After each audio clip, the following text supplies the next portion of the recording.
New concerns about the growing measles outbreak with cases spreading to more states.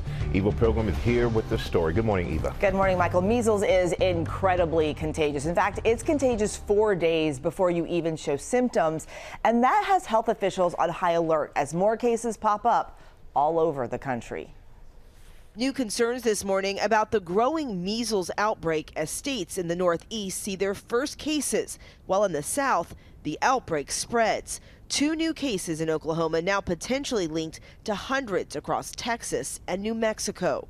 When you get a large number of unvaccinated individuals with something as contagious as measles, it can spread very quickly. So far, 15 states from Alaska to California, Florida, and New York are reporting cases. The hardest hit, Texas, where there are now 223 cases, 29 hospitalized. Doctors there now recommending children as young as 6 months old get vaccinated instead of waiting until they're 1. This as the father of the first child to die from measles in the U.S. in a decade, telling The Atlantic his 6-year-old daughter had been sick for 3 weeks, saying she just kept getting sicker and sicker, and the doctors put her on a ventilator. And then it was worse, very bad. His daughter died from pneumonia, a common complication seen in severe measles cases.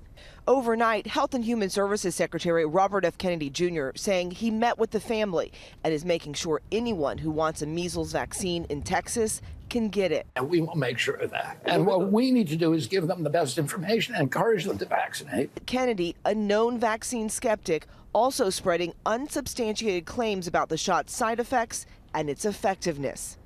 And for those who get the vaccine at 6 months, they will still need to get 2 additional shots to be fully protected, following that traditional shot schedule at 12 to 15 months and a final dose when they're 4 to 6 years old. Robin. All right, Eva, our thanks to you. We're going to bring in our chief medical correspondent, Dr. Tara Narula. You heard in Eva's report there in that hard-hit area, the doctors are suggesting the vaccination be at 6 months instead of a year. Can you break that down for us? Absolutely. So there's no official guidance from the CDC on what to do during outbreaks like this, but they really leave it up to those local public health departments. And this is something that we see, a recommendation for earlier vaccination sometimes for infants. We know that we do this in the setting of babies traveling abroad internationally. We will vaccinate them at 6 months. So it is safe to do that. Before 6 months, they presumably have antibodies from the mom if the mom had been vaccinated before pregnancy. So that's important to point out.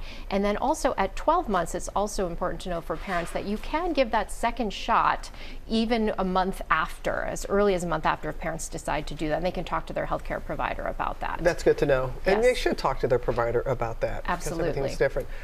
Spring break, right around Lots the of corner, a travel. lot of traveling. So what are your recommendations here? Again, really good to talk to your pediatrician to make sure kids are up to date. Do you want to give them that extra dose if they may not be? And also to look at the map. The CDC has a map. You can go online and see where are the outbreaks happening internationally? Where are they happening in the States? Do I want to take that chance? For example, if I have a baby who's under 12 months old, maybe I want to defer and travel somewhere else. But always good to talk to your provider.